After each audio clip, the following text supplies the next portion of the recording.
پیار.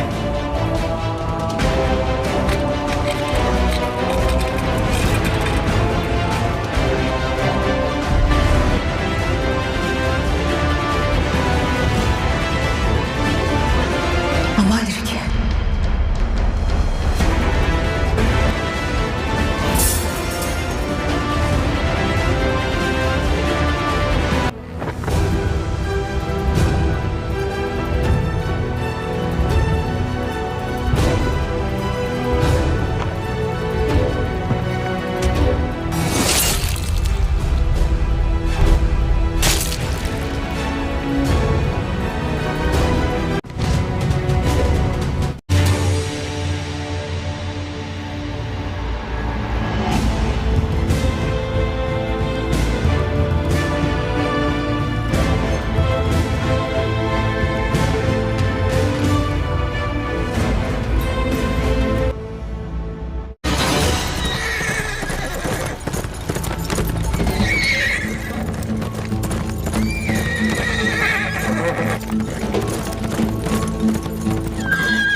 سلطان صلاح الدین کی وفات. جہاد کی پرمشقت زندگی اور مسلسل بے آرامی نے سلطان کو مستقل مریض بنا دیا تھا. مرض کی شدت میں رمضان کے کئی روزے قضا ہو گئے مگر جہاد نہ چھوٹا.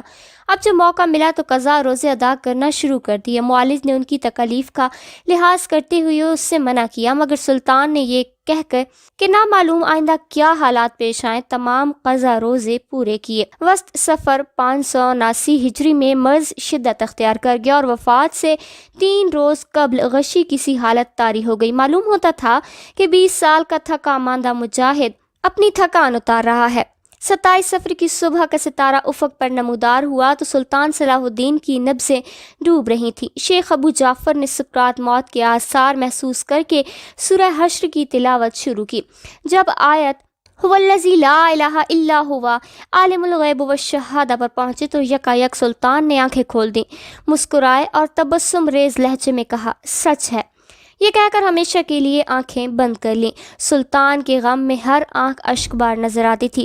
سلیبی دنیا کے چھکے چھڑا دینے والے اس بطل جلیل کا انتقال اس حال میں ہوا کہ ترکے میں کوئی گاؤں باغ اور مکان نہ چھوڑا تھا. دنیا سے بے رغبتی اور قلت سرمایہ.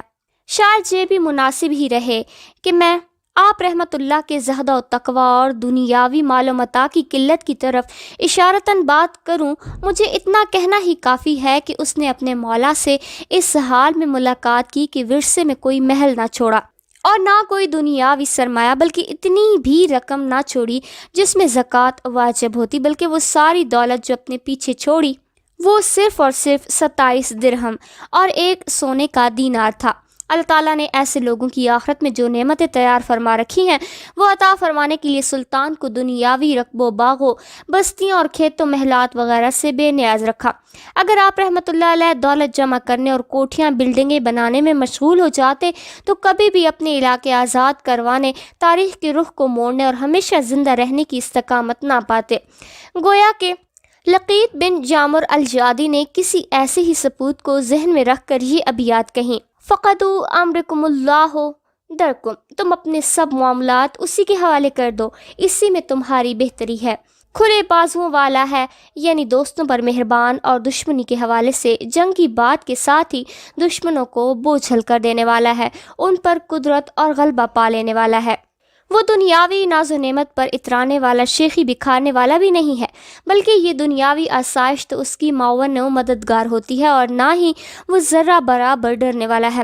جب کوئی بڑی سے بڑی مصیبت بھی اس پر آن پڑے تو راتوں کو بیدار رہنے والا بیدار مغز ہے، تمہاری ہی سوچوں سے تھکا دیتی ہیں، تمہیں تباہ و برباد کرنے کے لیے سوچتا رہتا ہے، پھر دشمنوں پر حملہ کرنے کے لیے نئے نئے راستے تلاش کرتا ہے۔ وہ تو نیند کا ذائقہ بھی تھوڑی دیر کے لیے چکھتا ہے، پھر اسے کوئی پروگرام ہی بیدار کر دیتا ہے۔ قریب ہے دشمن کی مد مقابل کی پسلیوں کو توڑ کر نہ رکھ دے۔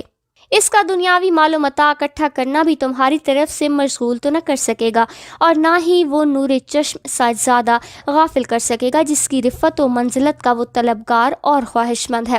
اگر کوئی عیب جو کسی روز اس کی عیب جوئی کرے تو صرف اسے یہی کہوں گا کہ سونے سے قبل اپنے پہلوؤں کے نرم بستر کو نرم و ملائم کر لینا۔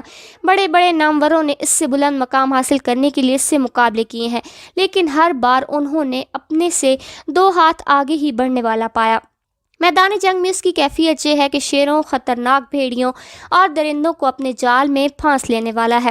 وہ ایسا ہے کہ تمام لوگوں کو چیلنج دیتے ہوئے دعوت مبازرت پیش کرتا ہے۔ وہ تو ایسا ہے اگر حسب نسب کے معاملے میں سب لوگوں کے ساتھ قرآن اندازی بھی کرے تو قرآن صرف اسی کے نام کا نکلے گا۔ تاریخ اسلام سنت الہیہ کی روشنی میں یہاں میں چاہوں گی کہ ایک سوال پوچھوں کہ عالم اسلام صلیبیوں کے بلاد اسلامیہ میں ناپاک قدم رکھنے سے قبل جس حالت میں تھا اس کے برعکس حالت جو ہم نے ابھی دیکھی اس کی طرف کیسے منتقل ہو گیا؟ جن حالات کے سائے تلے صلاح الدین ان صلیبیوں سے فلسطین آزاد کروانے کی ہمت پا سکا، سور اور جافا کے درمیان پر چھوٹے چھوٹے دائروں میں انہیں دھکیلنے میں کامیاب ہو سکا، انہیں مزید دور دور علاقوں تک دھتکارنے کے لیے جس موت نے مزید مہلت نہ دی، یہاں تک کہ یہی شان اللہ تعالیٰ نے اشرف خلیل بن قلادون کی قسمت میں لکھی جو 690 ہجری کے مطابق 1291 میں صلیبیوں کے آخری قلعے اور پناہ گاہ عکا پر قابض ہو گیا۔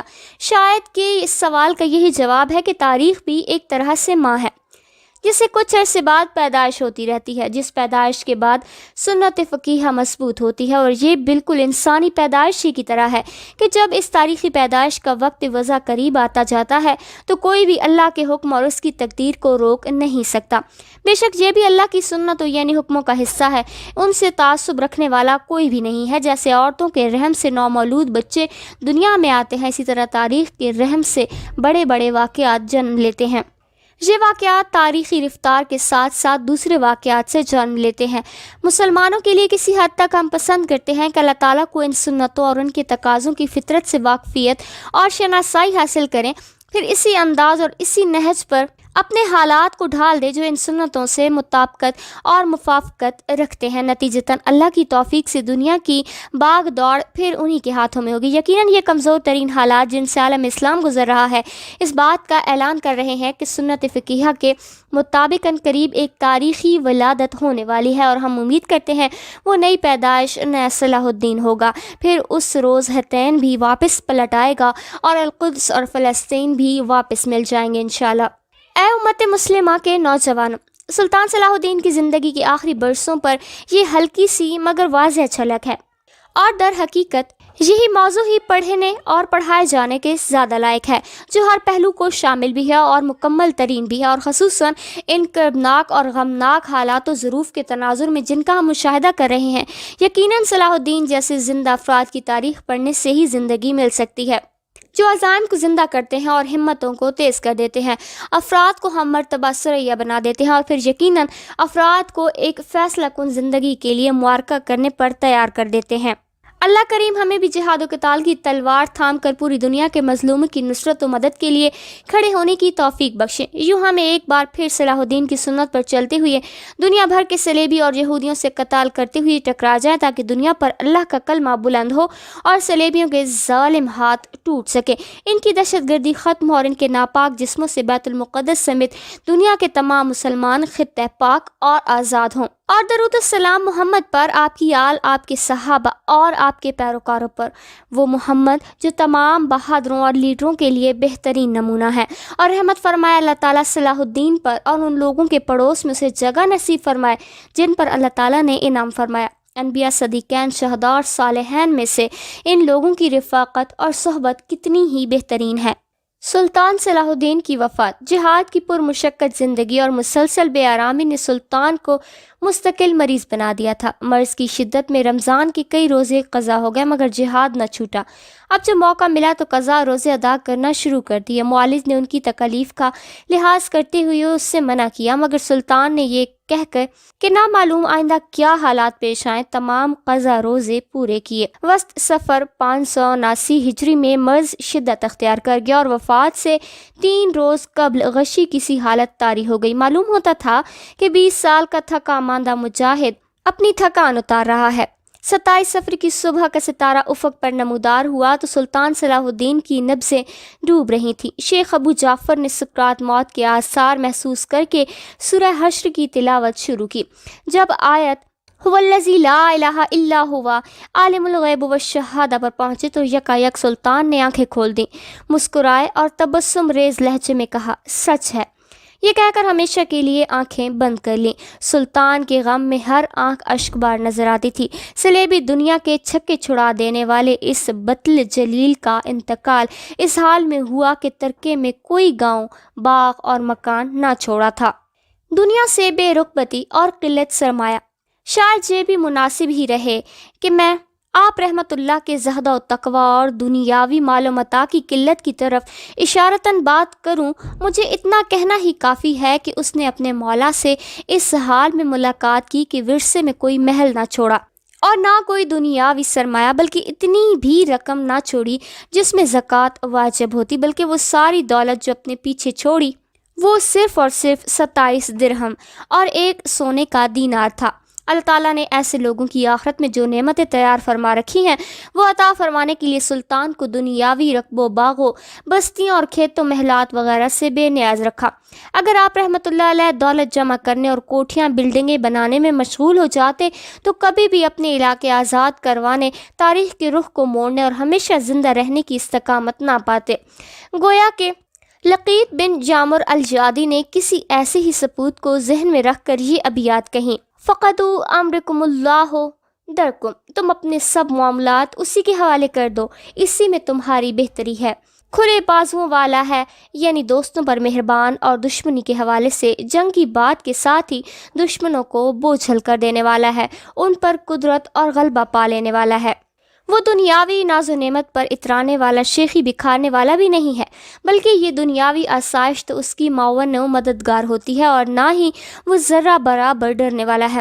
جب کوئی بڑی سے بڑی مصیبت بھی اس پر آن پڑے تو راتوں کو بیدار رہنے والا بیدار مغز ہے، تمہاری ہی سوچوں سے تھکا دیتی ہیں، تمہیں تباہ و برباد کرنے کے لیے سوچتا رہتا ہے، پھر دشمنوں پر حملہ کرنے کے لیے نئے نئے راستے تلاش کرتا ہے۔ وہ تو نیند کا ذائقہ بھی تھوڑی دیر کے لیے چکھتا ہے، پھر اسے کوئی پروگرام ہی بیدار کر دیتا ہے۔ قریب ہے دشمن کی مد مقابل کی پسلیوں کو توڑ کر نہ رکھ دے۔ اس کا دنیاوی مال و متاع اکٹھا کرنا بھی تمہاری طرف سے مشغول تو نہ کر سکے گا، اور نہ ہی وہ نور چشم ساجزادہ غافل کر سکے گا جس کی رفت و منزلت کا وہ طلبگار اور خواہش مند ہے۔ اگر کوئی عیب جو کسی روز اس کی عیب جوئی کرے تو صرف اسے یہی کہوں گا کہ سونے سے قبل اپنے پہلوؤں کے نرم بستر کو نرم و ملائم کر لینا۔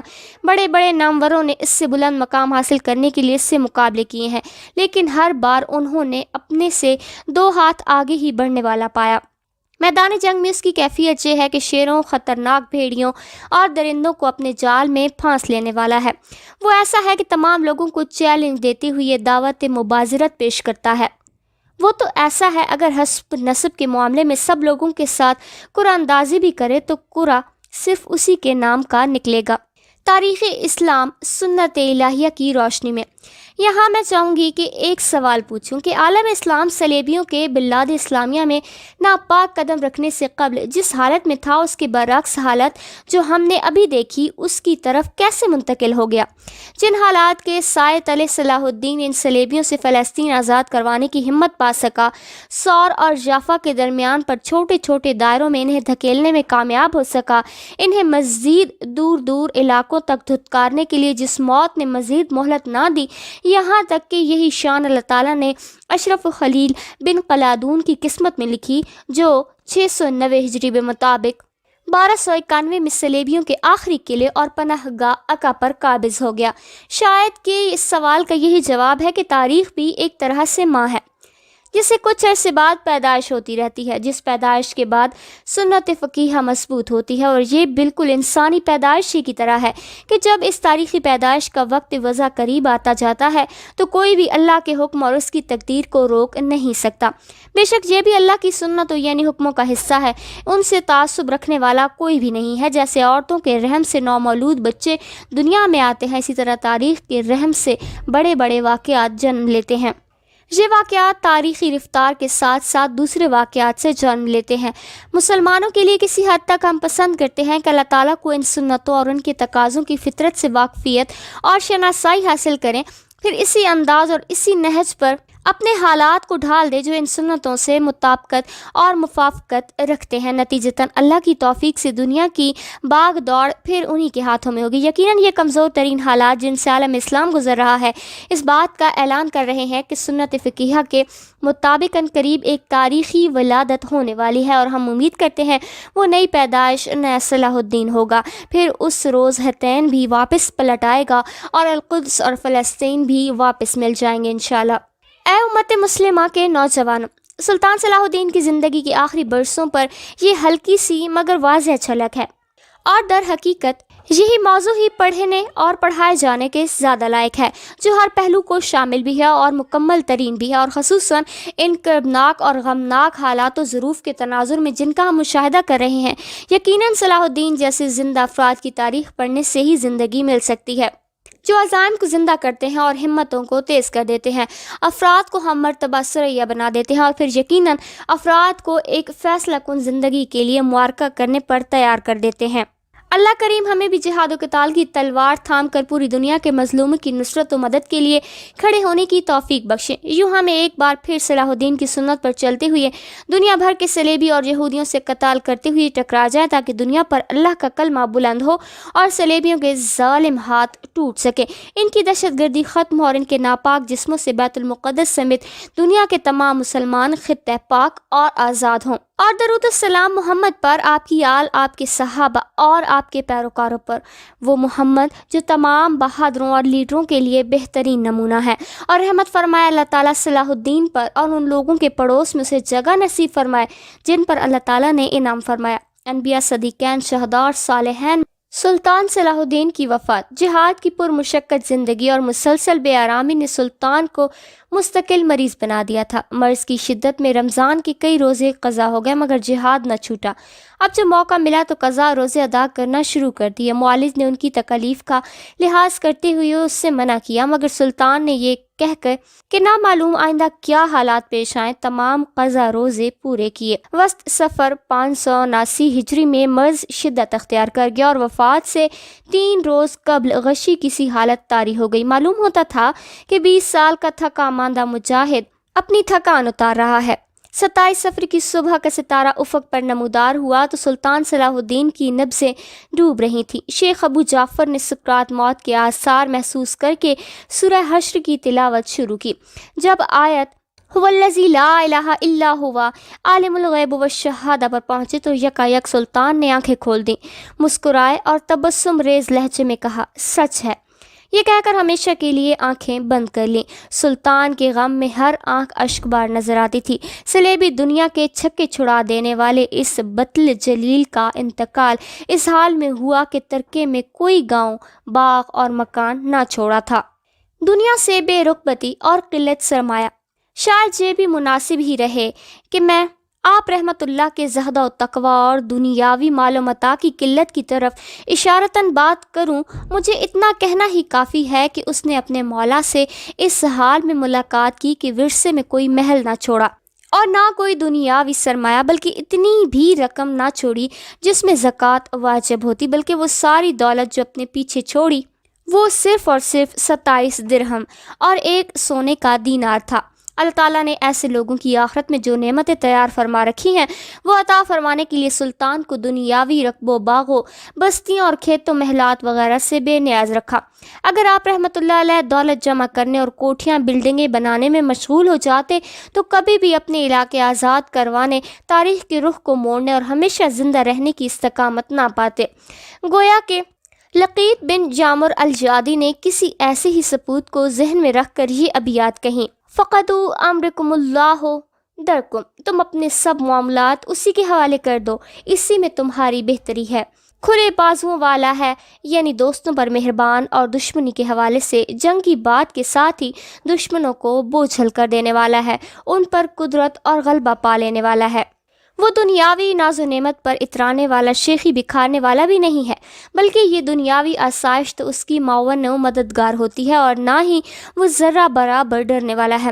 جب کوئی بڑی سے بڑی مصیبت بھی اس پر آن پڑے تو راتوں کو بیدار رہنے والا بیدار مغز ہے، تمہاری ہی سوچیں اسے تھکا دیتی ہیں، تمہیں تباہ و برباد کرنے کے لیے سوچتا رہتا ہے، پھر دشمنوں پر حملہ کرنے کے لیے نئے نئے راستے تلاش کرتا ہے۔ وہ تو نیند کا ذائقہ بھی تھوڑی دیر کے لیے چکھتا ہے، پھر اسے کوئی پروگرام ہی بیدار کر دیتا ہے۔ قریب ہے دشمن کی مد مقابل کی پسلیوں کو توڑ کر نہ رکھ دے۔ اس کا دنیاوی مال و متاع اکٹھا کرنا بھی تمہاری طرف سے مشغول تو نہ کر سکے گا، اور نہ ہی وہ نور چشم ساجزادہ غافل کر سکے گا جس کی رفت و منزلت کا وہ طلبگار اور خواہش مند ہے۔ اگر کوئی عیب جو کسی روز اس کی عیب جوئی کرے تو صرف اسے یہی کہوں گا کہ سونے سے قبل اپنے پہلوؤں کے نرم بستر کو نرم و ملائم کر لینا۔ بڑے بڑے ناموروں نے اس سے بلند مقام حاصل کرنے کے لیے اس سے مقابلے کیے ہیں، لیکن ہر بار انہوں نے اپنے سے 2 ہاتھ آگے ہی بڑھنے والا پایا۔ میدان جنگ میں اس کی کیفیت یہ ہے کہ شیروں، خطرناک بھیڑیوں اور درندوں کو اپنے جال میں پھانس لینے والا ہے۔ وہ ایسا ہے کہ تمام لوگوں کو چیلنج دیتے ہوئے دعوت مبازرت پیش کرتا ہے۔ وہ تو ایسا ہے اگر حسب نسب کے معاملے میں سب لوگوں کے ساتھ قرآن اندازی بھی کرے تو قرآن صرف اسی کے نام کا نکلے گا۔ تاریخ اسلام سنت الہیہ کی روشنی میں یہاں میں چاہوں گی کہ ایک سوال پوچھوں کہ عالم اسلام صلیبیوں کے بلاد اسلامیہ میں ناپاک قدم رکھنے سے قبل جس حالت میں تھا اس کے برعکس حالت جو ہم نے ابھی دیکھی اس کی طرف کیسے منتقل ہو گیا؟ جن حالات کے سائے تلے صلاح الدین ان صلیبیوں سے فلسطین آزاد کروانے کی ہمت پا سکا، سور اور جافا کے درمیان پر چھوٹے چھوٹے دائروں میں انہیں دھکیلنے میں کامیاب ہو سکا، انہیں مزید دور دور علاقوں تک دھتکارنے کے لیے جس موت نے مزید مہلت نہ دی، یہاں تک کہ یہی شان اللہ تعالیٰ نے اشرف خلیل بن قلادون کی قسمت میں لکھی جو 690 ہجری کے مطابق 1291 میں صلیبیوں کے آخری قلعے اور پناہ گاہ عکا پر قابض ہو گیا۔ شاید کہ اس سوال کا یہی جواب ہے کہ تاریخ بھی ایک طرح سے ماں ہے جسے کچھ عرصے بعد پیدائش ہوتی رہتی ہے، جس پیدائش کے بعد سنت فقیہ مضبوط ہوتی ہے، اور یہ بالکل انسانی پیدائش ہی کی طرح ہے کہ جب اس تاریخی پیدائش کا وقت وضع قریب آتا جاتا ہے تو کوئی بھی اللہ کے حکم اور اس کی تقدیر کو روک نہیں سکتا۔ بے شک یہ بھی اللہ کی سنت یعنی حکموں کا حصہ ہے، ان سے تعصب رکھنے والا کوئی بھی نہیں ہے۔ جیسے عورتوں کے رحم سے نومولود بچے دنیا میں آتے ہیں، اسی طرح تاریخ کے رحم سے بڑے بڑے واقعات جنم لیتے ہیں۔ یہ واقعات تاریخی رفتار کے ساتھ ساتھ دوسرے واقعات سے جنم لیتے ہیں۔ مسلمانوں کے لیے کسی حد تک ہم پسند کرتے ہیں کہ اللہ تعالیٰ کو ان سنتوں اور ان کے تقاضوں کی فطرت سے واقفیت اور شناسائی حاصل کریں، پھر اسی انداز اور اسی نہج پر اپنے حالات کو ڈھال دے جو ان سنتوں سے مطابقت اور موافقت رکھتے ہیں۔ نتیجتاً اللہ کی توفیق سے دنیا کی باغ دوڑ پھر انہی کے ہاتھوں میں ہوگی۔ یقیناً یہ کمزور ترین حالات جن سے عالم اسلام گزر رہا ہے اس بات کا اعلان کر رہے ہیں کہ سنت فقیہ کے مطابق قریب ایک تاریخی ولادت ہونے والی ہے، اور ہم امید کرتے ہیں وہ نئی پیدائش نیا صلاح الدین ہوگا۔ پھر اس روز ہتین بھی واپس پلٹ آئے گا اور القدس اور فلسطین بھی واپس مل جائیں گے انشاءاللہ۔ اے امت مسلمہ کے نوجوانوں، سلطان صلاح الدین کی زندگی کے آخری برسوں پر یہ ہلکی سی مگر واضح جھلک ہے، اور در حقیقت یہی موضوع ہی پڑھنے اور پڑھائے جانے کے زیادہ لائق ہے، جو ہر پہلو کو شامل بھی ہے اور مکمل ترین بھی ہے، اور خصوصاً ان کربناک اور غمناک حالات و ظروف کے تناظر میں جن کا ہم مشاہدہ کر رہے ہیں۔ یقیناً صلاح الدین جیسے زندہ افراد کی تاریخ پڑھنے سے ہی زندگی مل سکتی ہے، جو عزائم کو زندہ کرتے ہیں اور ہمتوں کو تیز کر دیتے ہیں، افراد کو ہم مرتبہ سریا بنا دیتے ہیں، اور پھر یقیناً افراد کو ایک فیصلہ کن زندگی کے لیے معرکہ کرنے پر تیار کر دیتے ہیں۔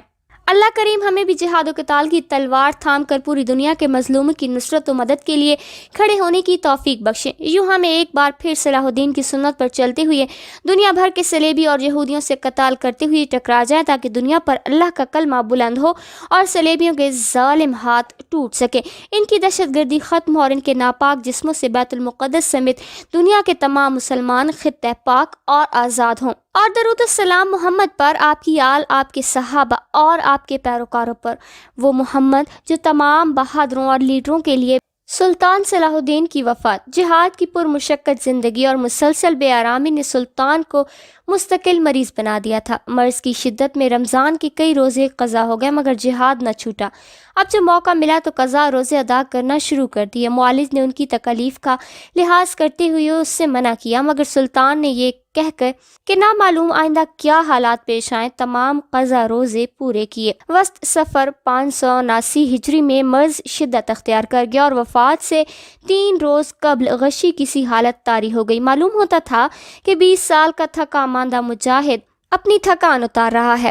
27 صفر کی صبح کا ستارہ افق پر نمودار ہوا تو سلطان صلاح الدین کی نبضیں ڈوب رہی تھیں۔ شیخ ابو جعفر نے سکرات موت کے آثار محسوس کر کے سورہ حشر کی تلاوت شروع کی۔